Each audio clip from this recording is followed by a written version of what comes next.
Hello students, welcome to जना sir classes. 3-4 दिन हो गया मैंने क्लास नहीं किया था बिकॉज मेडिकल केस में था मैं। Okay, clear. सो आज हम पढ़ेंगे, आज का वीडियो में हम थोड़ा डिस्कस करेंगे जो लास्ट क्लास में किए थे हम केमिस्ट्री में हाजनसुल पढ़े थे ना। ओके, उसका एप्लीकेशन थोड़े डिस्कस करेंगे। एप्लीकेशंस ऑफ फाजन्स रूल पूरा क्लियर। ओके, मैं तो ऑलरेडी आपके साथ डिस्कस किया है। जो Fajans rule depends upon the partial covalent character of the ionic compound. Okay, हम उसको डिस्कस कर चुके हैं। ओके, एप्लीकेशन पार्ट में तुमको एंट्रेंस में क्या क्या पूछेगा। ओके, फॉर एग्जांपल देखो, सपोज हम क्या लिखेंगे। नंबर 1 में सपोज हम लिखेंगे सॉल्युबिलिटी। नंबर 2 में पढ़ेंगे हम सीडो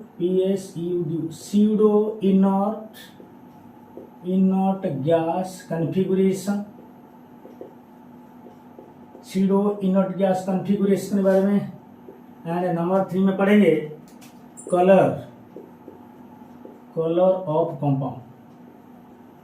ओके, पूरा क्लियर। एंड नंबर 4 में पढ़ेंगे हम melting point and boiling point. पूरा क्लियर। ओके, अच्छे से देखना, क्लियर ना। सो सॉल्युबिलिटी के बारे में जो पढ़ेंगे, सपोज तो क्वेश्चन हम ये जो पार्ट है सॉल्युबिलिटी, सो क्वेश्चन कैसे आएगा। ओके, पूरा क्लियर। देखो, सपोज मैंने एक तो क्वेश्चन लिखा, क्वेश्चन हम डिस्कस करेंगे एप्लीकेशन पार्ट में। between Ag2S and Ag2O, okay, which is more soluble in water। Okay, पूरा क्लियर। मैंने तो दो एग्जाम्पल लिया, कोई भी अगर क्वेश्चन आपको पूछेगा तो आप उसी हिसाब से कर देने का।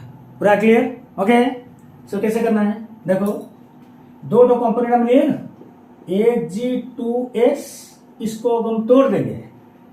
ओके, आयोनाइज कर देंगे, क्या हो जाएगा 2Ag प्लस S2-, जिसको हम सल्फाइड आयन बोलते हैं। पूरा क्लियर। ओके, सिमिलरली अगर Ag2O को हम आयोनाइज कर देंगे, क्या हो जाएगा 2Ag प्लस O2-। पूरा क्लियर। ओके, +2 -2 मिला के कितना होगा 0। इधर भी +2 -2 मिला के कितना होगा 0। Before dissociation and after dissociation the charge must be same. पूरा क्लियर। ओके, सो अभी ये जो दोनों कंपाउंड हमने लिखे Ag2S एंड Ag2O, पूरा क्लियर। इनमें से मैं क्या पूछूंगा आपको, which is more soluble in water. पूरा क्लियर।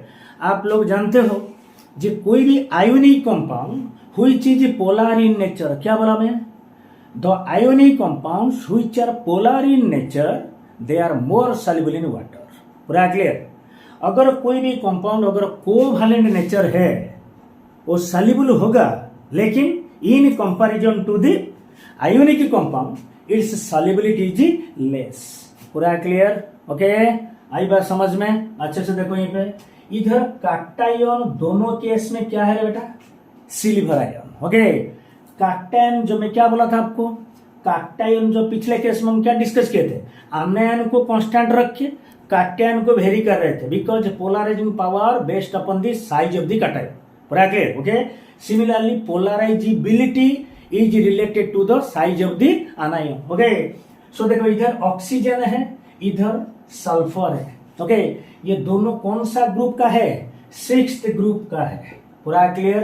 पहले ऑक्सीजन, उसके बाद क्या आएगा सल्फर। पूरा क्लियर। ओके, सो ये भी आनायन, ये भी आनायन, लेकिन अगर कंपैरिजन करेंगे ओके तो सल्फाइड आयनायन का साइज ऑक्सीजन से क्या होगा, ज्यादा होगा। पूरा क्लियर। ओके, सो अगर इसका साइज अगर ज्यादा हो गया सो इसका पोलराइजिबिलिटी भी ज्यादा हो जाएगा। पूरा क्लियर। ओके, क्या बोला मैं, अगर इसका ए अनायन का साइज अगर ज्यादा हो गया, साइज अगर बड़ा हो गया, ओके, सो इसका पोलराइजेबिलिटी भी ज्यादा हो जाएगा। मैंने आपको क्या बोला था, अगर पोलराइजेबिलिटी कोई भी अनायन का अगर ज्यादा हुआ, so that compound is more covalent. Got it? Okay, बोल चुका हूं पहले, और एक बार बोलता हूं, कोई भी अनायन का साइज जब बड़ा हो जाएगा, सो उसका पोलराइजेबिलिटी भी ज्यादा हो जाएगा। मैं क्या बोला था आपको, polarizability is directly proportional to size of anion. Okay, पूरा क्लियर? अनायन का साइज जितना बड़ा होगा, पोलराइजेबिलिटी उतना बढ़ जाएगा। जब पोलराइजेबिलिटी उतना बढ़ गया, so that is directly proportional to what character? Covalent character. पूरा clear? Okay, so that means हम क्या कंक्लूजन किए, in between Ag2S and Ag2O। Okay, so हम क्या लिख पाएंगे, देखो, so Ag2S is more covalent, is more covalent. Note करो, Ag2S is more covalent in comparison to the किसके साथ? Ag2O। पूरा क्लियर? ओके, सो इसका कोवैलेंट कैरेक्टर ज्यादा हो गया Ag2O से। ओके, सो दैट मीन इसका आयोनिक कैरेक्टर ज्यादा है। इसका अगर कोवैलेंट कैरेक्टर ज्यादा होगा, सो इसका आयोनिक कैरेक्टर क्या हो जाएगा? ज्यादा हो जाएगा।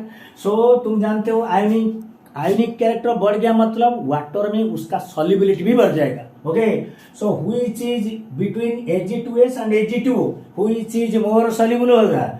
सो हेंस क्या लिखेंगे हम? Hence Ag2O is more soluble in water due to ionic character। पूरा क्लियर बेटा? ओके, ये हो गया फर्स्ट पॉइंट। ओके, सिमिलरली क्या लिखेंगे हम? Ag2S is less soluble in water। Ag2S is less soluble in water due to its what character? बोलो, what character? Covalent character। Its covalent character. पूरा क्लियर बेटा? ओके, अच्छे से लिखो। ओके, ठीक से लिखना, लिख दिए बस। चलो और एक क्वेश्चन को हम डिस्कस करेंगे। ओके, मिटा देंगे उसको।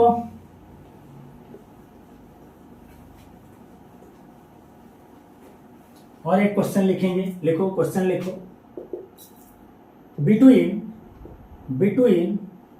FeOH whole 3 and FeOH whole 2, okay, between इन दोनों कंपाउंड के अंदर which is more covalent। अगर कोवैलेंट कैरेक्टर हम निकल देंगे तो सॉल्युबिलिटी भी निकल जाएगा बेटा, मेल्टिंग पॉइंट भी निकल जाएगा। ओके, क्यों? बिकॉज लास्ट को हम एक लाइन में उसको लिख देंगे। Okay, clear? सो देखो, मैंने पहले भी बोल चुका हूं आपको, कोई भी अगर कंपाउंड है उसको पहले आयोनाइज कर देना। ओके, सो हम इसको क्या करेंगे, FeOH का होल 3, ये अगर आयोनाइज हो जाएगा क्या हो जाएगा बेटा?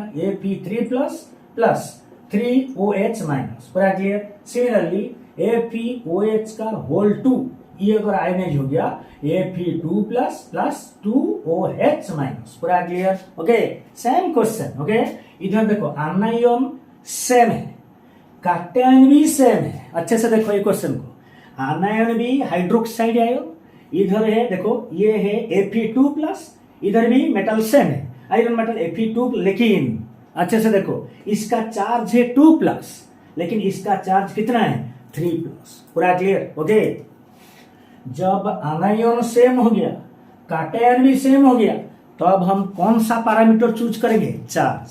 पूरा क्लियर? ओके, अच्छे से देखो Fe2 plus versus Fe3 plus. पूरा क्लियर? ओके, सो किसका साइज छोटा होगा? Fe3 प्लस का। क्यों?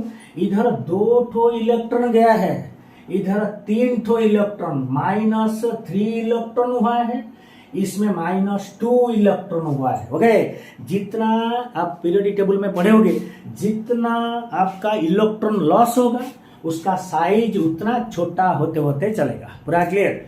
अगर इसका साइज छोटा हो गया बेटा, बस काम खत्म। फाजानसुल क्या बोला? अगर काटयान का साइज छोटा हुआ, ओके, उसका पोलराइजिंग पावर बढ़ जाएगा। पूरा क्लियर? ओके, सो क्या हम लिख सकते हैं? क्या हम लिख सकते हैं? बोलो।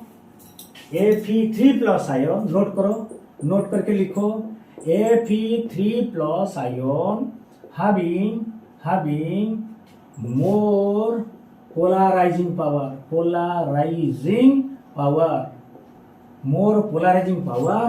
than Fe2+ ion.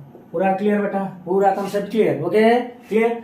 सो इसका पोलराइजिंग पावर इससे ज्यादा है, हेंस क्या लिखेंगे हम? हेंस Fe3+ और डायरेक्ट कंपाउंड को लिख दो। ओके, Fe जिसका पोलराइजिंग पावर जितना बढ़ेगा उसका कोवैलेंट कैरेक्टर भी उतना बढ़ जाएगा। सो FeOH का whole 3 is more covalent than the FeOH whole 2। पूरा क्लियर बेटा? ओके, सो अगर कोवैलेंट एंड आयोनिक कैरेक्टर आपको पता चल गया, ओके, सो आप मेल्टिंग पॉइंट भी निकाल सकते हो एंड सॉल्युबिलिटी भी निकाल सकते हो ऑर्डर में। अगर 4 कंपाउंड दे दिया, आपको हाईएस्ट कोवैलेंट देखना है एंड लोएस्ट कोवैलेंट देखना है। ओके, सो उसको अगर हम एक तो नोट करके लिख देंगे, तो क्या लिखेंगे? और एक नोट बनाओ, और एक नोट लिखो। क्या लिखेंगे हम? देखो, ionic character is directly proportional to solubility in water। पूरा क्लियर? एक तो क्वेश्चन गया। Directly proportional to melting point. पूरा क्लियर? ओके, ये हो गया नंबर 2। ओके, सो सॉल्युबिलिटी भी निकल गया, मेल्टिंग पॉइंट भी निकल गया। पूरा clear? And also you can write directly proportional to boiling point. पूरा क्लियर? ओके, बिकॉज तुम जानते होंगे जो आयोनिक कंपाउंड का जो केमिकल कैरेक्टरिस्टिक्स है, ओके, सो आयोनिक कंपाउंड का melting point and boiling point covalent compound से ज्यादा होता है। पूरा क्लियर? ड्यू टू स्ट्रॉन्ग, क्या क्यों होता है? रीजन क्या है? Okay, due to strong electrostatic force of attraction. पूरा क्लियर? ओके, चलो, ये हो गया आयोनिक कैरेक्टर का, आयोनिक कंपाउंड का। ओके बेटा, सो सिमिलरली और एक नोट बनाओ। ओके, मोर और वैसे लिख दो, कोवैलेंट कैरेक्टर,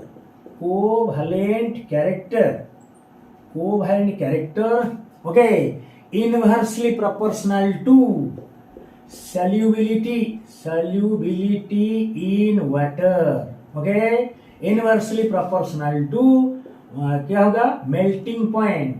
जो तुम्हारा आयोनिक में डायरेक्टली प्रोपोर्शनल हुआ था बेटा, वो कोवैलेंट में क्या हो जाएगा? इनवर्सली। इजी कंसेप्ट है। Okay, clear? बस इसको याद रखना है, 1/BP माने बॉइलिंग पॉइंट। पूरा क्लियर? ओके, सो ये हो गया आपका solubility and melting and boiling point के ऊपर अगर क्वेश्चन आएगा तो आप सिंपली आपको क्या करना है, बस कौन सा ज्यादा कोवैलेंट है, कौन सा कम कोवैलेंट है, कौन सा ज्यादा आयोनिक है, कौन सा कम आयोनिक है, उसको बस निकाल देना है बाय यूजिंग फाजन्स लॉ। ओके, पूरा क्लियर? चलो और एक क्वेश्चन लिखेंगे। ओके, फॉर एग्जांपल देखो, ये बढ़िया क्वेश्चन है। बिटवीन ना ऐसे लिखो, व्हाई अगर क्वेश्चन पूछ दिया, रीजनिंग क्वेश्चन अगर पूछ दिया आपको, why AgCl is white in color, is white, okay, is white, whereas AgBr is yellow in color। Okay, पूरा क्लियर? अच्छे से देखो क्वेश्चन को। Clear? Why AgCl is white whereas AgBr is yellow in color। पूरा clear? सो ये question भी जो colour वाला क्वेश्चन है यार, ओके, ये कलर मतलब आप इसको भी फाजन्स रूल से भी आप सॉल्व कर सकते हो। पूरा क्लियर? ओके, सो ये जो क्वेश्चन को डिस्कस करने से पहले हमको जानना पड़ेगा ये कलर क्यों होता है। ओके, कोई भी कंपोनेंट कलर क्यों छोड़ता है। ओके, देखो, मैं जानता हूं कोई भी, देखो वो according to Bohr's theory, okay, electron हमेशा न्यूक्लियस के चारों तरफ जब रिवॉल्व करेगा, ओके, वो स्टेट को उसको क्या बोलेंगे, स्टेबल स्टेट, ओके, क्लियर। अगर कोई भी इलेक्ट्रॉन, अगर इसको हम क्या बोलेंगे, स्टेबल स्टेट को क्या बोलते हैं बेटा, ग्राउंड स्टेट, क्या बोलते हैं, ग्राउंड स्टेट, ओके, क्लियर। सो ऊपर ग्राउंड स्टेट का ऊपर में जो लेयर रहेगा उसको हम स्टेट रहेगा, उसको हम क्या कर लेंगे, एक्साइटेड स्टेट, क्या बोलेंगे बेटा, एक्साइटेड स्टेट, पूरा क्लियर, ओके। ग्राउंड स्टेट का एनर्जी कम होता है, तुम जानते हो कोई भी सिस्टम का एनर्जी जितना कम होगा वो सिस्टम तो उतना स्टेबल ही होगा, पूरा क्लियर। सो ग्राउंड स्टेट का एनर्जी कम है, सो ये स्टेबल स्टेट है। एक्साइटेड स्टेट का एनर्जी ज्यादा है, सो ये अनस्टेबल है, पूरा क्लियर, ओके। सपोज जो कलर के बारे में हम पहले डिस्कस करें, क्यों कलर छोड़ेगा, ओके। सपोज कोई भी अगर energy E is equal to H nu is equal to S C by lambda मैंने अप्लाई कर दिया, ये जो ग्राउंड स्टेट में जो इलेक्ट्रॉन है वो स्टेबल था, अभी बाहर से मैं अगर डिस्टर्ब कर दिया एक तो एक्स्ट्रा एनर्जी देके, वो और ग्राउंड स्टेट में नहीं रहेगा, okay. It will shifted towards the what, because it has gained some energy, okay, बाहर से कुछ एनर्जी मिला उसको, so it has shifted to which state, excited state, okay, clear बेटा। सो एक्साइटेड स्टेट को इलेक्ट्रॉन चला गया, लेकिन चल तो गया लेकिन रह नहीं पाएगा, ओके, क्यों नहीं रहेगा, बिकॉज इट इज क्या, अनस्टेबल, इट इज अनस्टेबल, पूरा क्लियर, ओके। सो ये तो एनर्जी पाके उधर शिफ्ट हो गया, जंप कर लिया, लेकिन again it will returns back to the original state which is its ground state, पूरा क्लियर, ओके। सो हमेशा याद रखना हर कोई अपना स्टेबल स्टेट को ज्यादा प्रीफर करता है, पूरा क्लियर, ओके। जब ये रिटर्न करेगा ये एक तो कैरेक्टरिस्टिक कलर एमिट करेगा, पूरा क्लियर, ओके। सो ये तो हो गया मैकेनिज्म, ओके। लेकिन come to the question, okay, इसको हम फाजन्स रूल से कैसे करेंगे, पूरा क्लियर बेटा, ओके। देखो AgCl दिया हुआ है, AgCl को आयोनाइज कर दो बेटा, ओके, क्या हो जाएगा, Ag plus plus Cl minus, पूरा clear, because chloride is monovalent, okay. Similarly AgBr क्या हो जाएगा बेटा, Ag plus plus Br minus, आराम से देखो, पूरा क्लियर, ओके। इधर देखो, इधर भी कैटायन Ag प्लस है, इधर भी कैटायन कौन सा है, Ag प्लस है, पूरा क्लियर, ओके। लेकिन इधर देखो, इधर आनायन क्लोराइड आनायन है Cl माइनस, इधर है Br माइनस मीन्स ब्रोमाइड आनायन, पूरा क्लियर, ओके। सो दोनों कौन सा ग्रुप से बिलोंग करते हैं, फिफ्थ ग्रुप से बिलोंग करते हैं, पूरा क्लियर, सॉरी सेवेंथ ग्रुप से, सॉरी, ओके, सेवेंथ ग्रुप से बिलोंग करते हैं। सो मैंने क्या बोला आपको, पहले बोल चुका हूं, जो ग्रुप में जो एलिमेंट है उसका नंबर ऑफ वैलेंस इलेक्ट्रॉन उतना ही होगा, पूरा क्लियर, ओके। एंड और क्या बोले थे हम, जब एक तो पर्टिकुलर ग्रुप में ऊपर से नीचे तक जब हम जाएंगे due to addition of new shells, इसका साइज धीरे धीरे क्या होगा, बढ़ते चला जाएगा, पूरा clear. So that means in comparison to chloride ion, okay, so bromide ion having क्या, लार्जर साइज, पूरा क्लियर बेटा, ओके। ये तो कॉमन फॉर्मूला है, कॉमन रूल है, okay, due to addition of the new shells, okay, तो size बढ़ते चला जाएगा। देखो एक तो छोटा सा, देखो इधर भी इलेक्ट्रॉन है, इधर भी इलेक्ट्रॉन है, पूरा क्लियर। अभी जो थीम हम अभी समझा है, सो दोनों देखो ये बड़ा साइज है, एक तो बड़ा साइज ये आयन से इलेक्ट्रॉन जल्दी निकल जाएगा, ना तो छोटा साइज से जल्दी निकल जाएगा, वो भी इसलिए बड़ा साइज से, पूरा क्लियर, ओके। सो अगर कम एनर्जी, अगर थोड़ा सा एनर्जी हम डाल देंगे, सो यहां से क्या हो जाएगा, इलेक्ट्रॉन तो शिफ्ट हो जाएगा, कहां से शिफ्ट होगा बेटा, ग्राउंड स्टेट से एक्साइटेड स्टेट तक, पूरा क्लियर, चल तो जाएगा, लेकिन मैं तुम क्या बोला अभी, excited state is unstable, okay, so that electron again returns back to the what, ground state, okay, clear। so इन दोनों में से, okay, इसका साइज फैक्टर ज्यादा है, सो इलेक्ट्रॉन जल्दी चला जाएगा, ओके, जल्दी चला गया मतलब it will show some characteristic colour which is और क्या, येलो कलर, पूरा clear, okay. Come to AgCl, AgCl में क्लोराइड आयन का साइज छोटा है, ओके, सो बहुत ज्यादा एनर्जी चाहिए, सो नॉर्मल लाइट डालने से उसका इलेक्ट्रॉन शिफ्टिंग नहीं होगा ग्राउंड स्टेट से एक्साइटेड स्टेट तक। पूरा क्लियर बेटा? ओके, इसीलिए इसका कलर क्या है? White means it is colourless. Okay, it is white colour and AgBr is my yellow colour. पूरा क्लियर? ओके बेटा, चलो नोट कर लिया, चलो मिटा देंगे इसको। और एक अच्छा वाला नोट लिखना, अगर कोई भी और एक नोट बनाओ, जो भी कंपाउंड में सीडो इनर्ट गैस रहेगा, this is very very important. Okay, JEE Main में आता है। ओके, क्या बोला मैं? Pseudo inert gas configuration. Okay, clear बेटा? सो सीडो का मतलब क्या है बेटा? बायोलॉजी अगर आपका है सो आप जानते होगे अमीबा। ओके, अमीबा का जो पैर होता है वो ट्रू पैर नहीं होता है, वो जिस डायरेक्शन में मोशन करेगा उसी डायरेक्शन में उसका पैर बनते चला जाएगा। सो इसको हम क्या बोलते हैं? सीडोपोडिया। अमीबा का जो फीट होता है वो क्या बोलते हैं उसको? सीडोपोडिया। सो सीडो मीन्स बेटा क्या? False, not true. Okay, so pseudo inert gas configuration मतलब, ओके, फॉर एग्जांपल देखो CuCl वर्सेस NaCl। पूरा क्लियर? ओके बेटा, सो इधर का कॉन्फ़िगरेशन अगर आप लिखेंगे इसको Cu प्लस का, Cu प्लस इधर क्या है बेटा? Na plus. पूरा क्लियर? सो इधर कितना आ जाएगा? 18। आउटर सेल का जितना भी इलेक्ट्रॉन ऐड कर देने से नोबल गैस को छोड़ के, ओके, कितना इलेक्ट्रॉन आ जाएगा? 18। ओके, इधर क्या आ जाएगा बेटा? Na प्लस का 8 आ जाएगा। ओके, पूरा क्लियर? अच्छे से देखना। सो अगर 8 हुआ इसको हम क्या बोलेंगे बेटा? Inert gas configuration.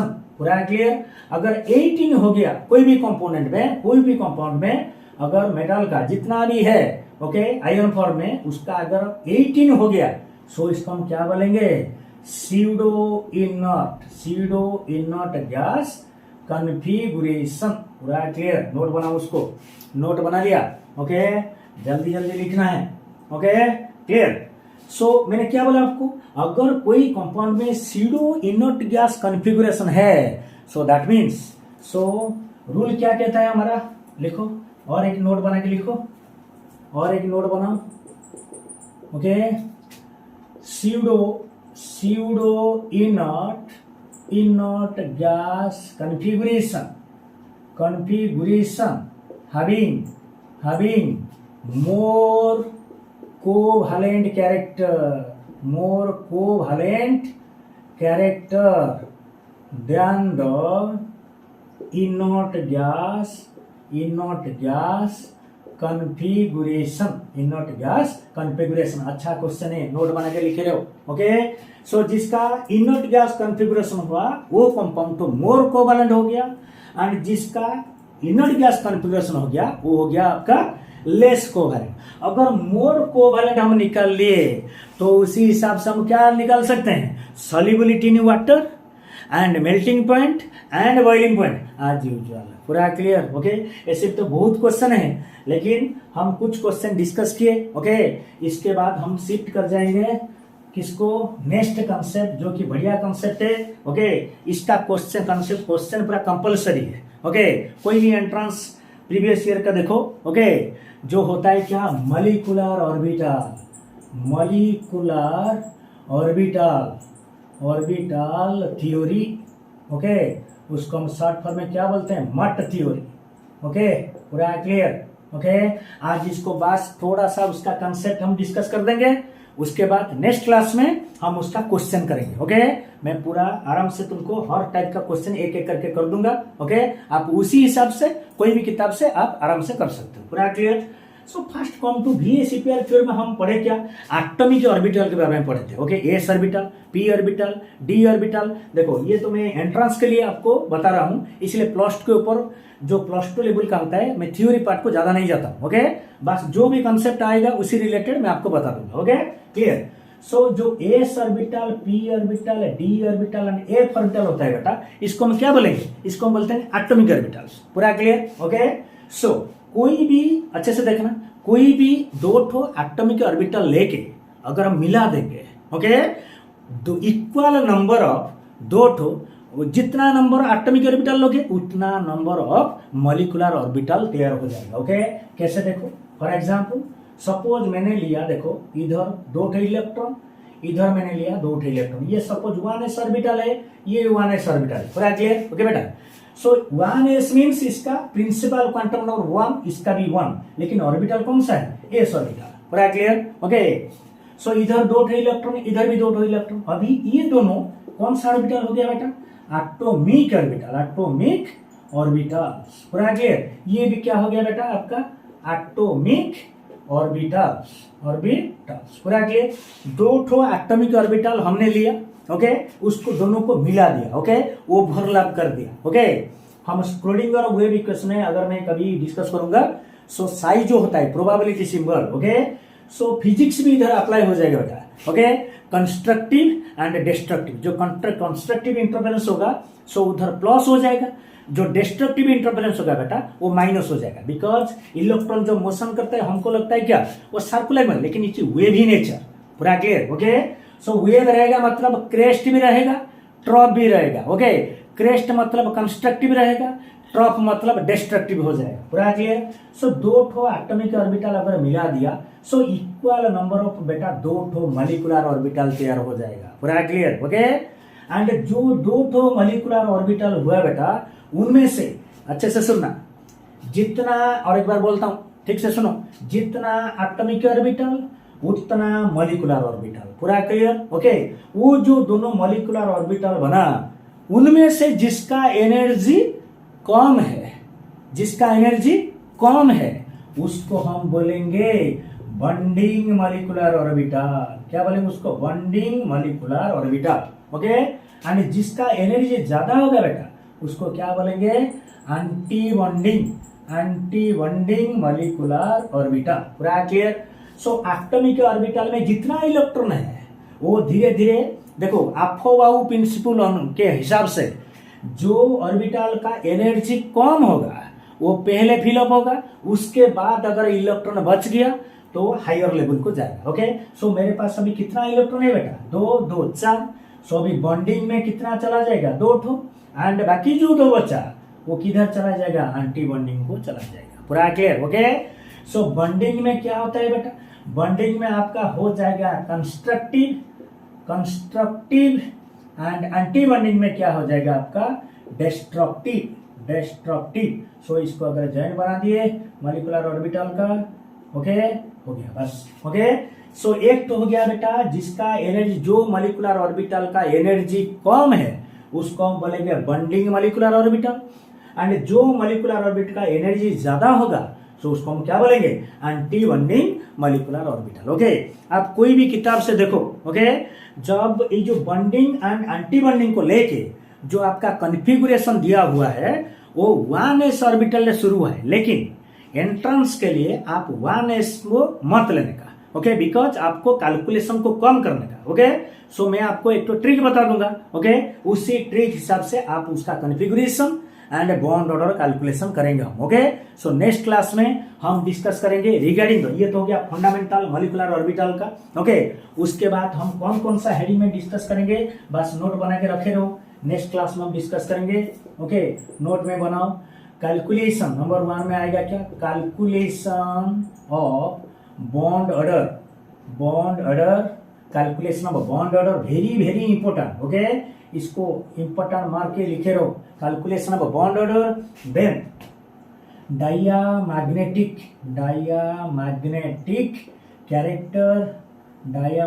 Character, number 3 में आएगा बेटा paramagnetic character, okay. Next time कितना क्वेश्चन डाल देगा, देखो ये सेम मॉलिक्यूलर ऑर्बिटल से हर तरफ का क्वेश्चन आ जाता है, ओके। उसके बाद देखेंगे existence of molecule, okay. Number 5 में लिखो non existence of molecule, okay. 6 में आएगा स्टेबिलिटी ऑफ मॉलिक्यूल, ओके। 7 में आएगा बॉन्ड लेंथ, ओके।